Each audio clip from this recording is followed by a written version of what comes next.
औज़ुबिल्लाहि मिनश्शैतानिर्रजीम बिस्मिल्लाहिर्रहमानिर्रहीम अस्सलामु अलैकुम वरहमतुल्लाहि वबरकातुहू।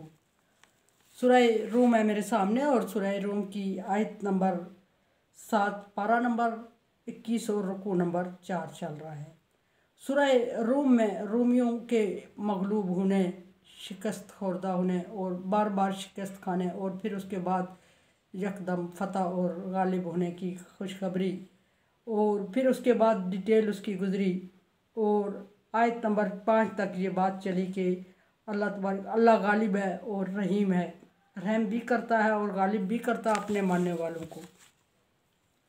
फरमाया कि अल्लाह तबारक व तआला का वादा है कि शिकस्त को फतह में बदलेगा और अल्लाह तबारक व तआला अपने वादे के ख़िलाफ़ नहीं करता, लेकिन अक्सर लोग इसको बात को समझते नहीं हैं।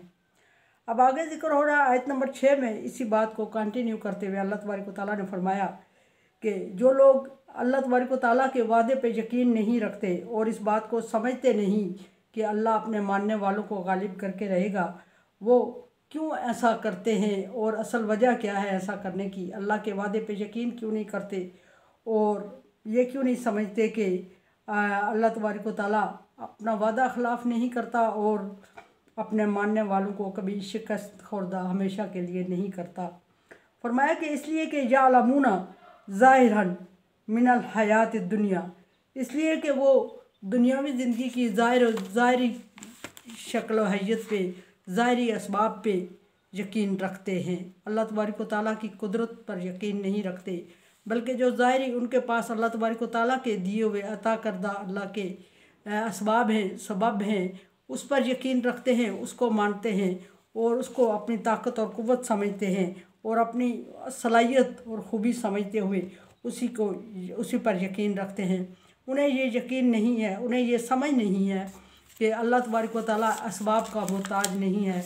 वो जब चाहता है तो बड़े बड़े असबाब वालों को, नहीते लोगों से, बेसर व सामान लोगों से, मानने वालों से, ईमान की दौलत रखने वालों से शिकस्त दिलवा देता है, जिसकी वजह से उनको उस वक्त यकीन आता है जब वो निहत्ते मुसलमानों से शिकस्त खा जाते हैं या अल्लाह पर यकीन रखने वालों से मगलूब हो जाते हैं। उस वक्त उनको यकीन आता है, उससे पहले यानी शिकस्त खाने के पहले उनको अल्लाह की रहमत पे, अल्लाह की ताकत पर यकीन नहीं होता, अल्लाह के वादे पे यकीन नहीं होता। ये मोमिनों की भी बात हो रही है और कुफ़ार की भी।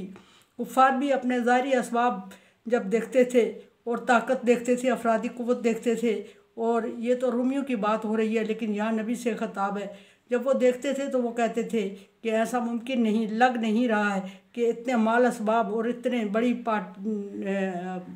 बड़ी अफरादी क़ुव्वत रखने के बावजूद हम शिकस्त खाएंगे, ऐसा मुमकिन नहीं है। और ऐसा ये है कि हम हर सूरत में फतह याब होंगे और ये जो लोग हमारे मुकाबले में आ रहे हैं ये बेसर व सामान हैं और तादाद में, अफरादी क़ुव्वत में कम हैं। ये क्या मानी रखते हैं हमारे सामने। फिर ये कहते थे कि अल्लाह जाने ये क्या समझ के किस धोखे में हमारे मुकाबले पे आ रहे हैं। और फिर जब उन्हें शिकस्त होती थी तो उस वक्त उनको समझ आती थी कि इनका ईमान इनकी ताकत है, तवक्कल और भरोसा इनकी ताकत है। फरमाया कि ज़ाहिरी असबाब देखते हैं, ज़ाहिरी दुनिया की ज़ेबो ज़ीनत और खुशहाली और आसूदगी देख के उस पर यकीन कर बैठते हैं और फिर जब अल्लाह तबारक व तआला की वहुम अनिल आखिरती हुमुल गाफिलून, हम गाफिलून, और वो आखिरत के बारे में गाफिल हैं। आखिरत, ये एक और दूसरी बात भी साथ शामिल हो गई कि दुनिया के मालो दौलत, ज़ेबो ज़ीनत और खुशहाली और आसूदगी और सरसब्जी और शादाबी देख के आखिरत को भूल जाते हैं और ये समझते हैं कि ये जो इनके पास दुनिया में है यही सब कुछ है। आखिरत में ना उन्होंने इस दुनिया को छोड़ना है, ना कोई आखिरत की और ज़िंदगी शुरू होनी है, ना उन्होंने अल्लाह के सामने जवाबदेह होना है और ना ही इन अमाल की बेस पे किसी और ज़िंदगी का वो तसव्वुर कर रहे थे। इसलिए वो कहते हैं कि ये जो अक्सर लोग हैं ये इस तरह के, ये मुनाफिक और काफिर लोग। बात मैंने शुरू की कि काफिरों को भी यही लग रहा होता था जब किसी गैर मुस्लिम से मुकाबला होता तो वो गैर मुस्लिम का मुस्लिम से मुकाबला होता तो गैर मुस्लिम ये कहते कि हम असबाब रखते हैं, हम अफरादी क़ुव्वत रखते हैं और हम मोमनों को शिकस्त दे देंगे। और मोमन भी बाज़ औक़ात कमज़ोर ईमान वाले होते और वो भी ये समझने लगते कि इतनी बड़ी ताकतवर फ़ौज के साथ हमारा मुकाबला, और इनके पास माल असबाब, जंगी असलहा, सारी चीज़ें मौजूद हैं और हमारे पास कुछ भी नहीं है, हम भला इनका मुकाबला कैसे कर पाएंगे।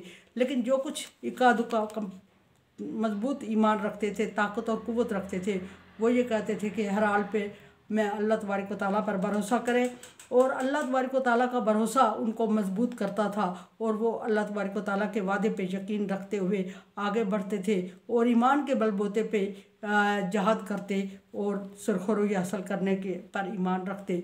और जब जीत जाते मोमिन, थोड़ी तादाद होने के बावजूद जीत जाते, तो फिर कुफ़ार को भी यकीन आ जाता कि इनके पास जो ताकत और क़ुव्वत है वो अल्लाह तबारक व तआला की तरफ से अता करदा है और वो यकीनन इनको जितवा के रहेगी, इनको फतह याब करके रहेगी। कमज़ोर ईमान वाले भी सोचते कि हमसे गलती हुई कि हम शक व शुबे में पड़ गए और इनकी तादाद को देख के मरूब होते रहे और यकीन नहीं कर रहे थे कि हमें फ़तह देगा अल्लाह तबारक व तआला। जबकि मजबूत ईमान वाले पहले से अपनी जगह पर डटे रहते और बाद में भी उस पर खुशी मनाते और कमज़ोर ईमान वालों को यकीन दिलाते कि इसको कहते हैं अल्लाह तबारक व तआला की मदद। और कुफ़ार को, मुश्रिकीन को भी एहसास दिलाते कि हमारे पास साजो सामान नहीं है तो क्या, हम तो यकीनन ये अल्लाह के भरोसे और तवक्कल पर निकले थे और अल्लाह गालिब है और वो अपने मानने वालों को गालिब करके रहता है। यहाँ चूँकि रूम की बात हो रही है, रोमियों की बात हो रही है, तो यही हाल था रोमियों का कि तादाद में कम थे मोमिन थे और तादाद में कम होने की वजह से वो बार बार शिकस्त खा रहे थे। और जब शिकस्त खा रहे थे तो फिर उनके जीतने का या फतह याब होने का कोई चांस नहीं था। जब नबी सल्लल्लाहु अलैहि वसल्लम ने पेशन गोई दी तो लोग हैरान हो रहे थे कि किस तरह ये हो सकता है कि रूमी गालिब आ जाएंगे। लेकिन जब चंद साल को उन्होंने चंद साल समझा, 5 साल समझा और 5 साल में ये खुशखबरी नहीं आई तो वो और मायूस हो गए, जिनमें हज़रत अबू बकर सदीक़ भी शामिल थे।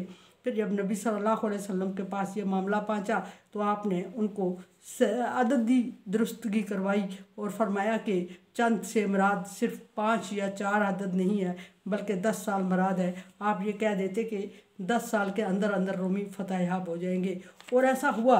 और फिर तादाद में कम होने की वजह से वो गालिब आए और फरमाया कि हम आखिरत हमल गाफिलून, और ये हम गाफिलून, और ये जो लोग ऐसे अकीदे रखते हैं, साज व सामान, असबाब ज़ाहिरी दुनियावी ज़ेब ज़ीनत पर यकीन रखते हैं, ये कौन लोग हैं? ये मोमिन नहीं हो सकते। मोमिन नहीं है, ये वो लोग हैं जो आखिरत से गाफिल हैं और आखिरत के अंजाम से गाफिल सिर्फ काफिर, मुनकर और मुशरिक ही हो सकते हैं। अल्लाह तबारक व तआला ने उनका हैसियत याद करवाते हुए फरमाया कि दुनिया के असबाब पर नज़र रखने वाले आखिरत से गाफिल हैं और वो काफिर हैं। उनका आखिरत का अंजाम क्या होगा ये उन्हें खुद पता नहीं है।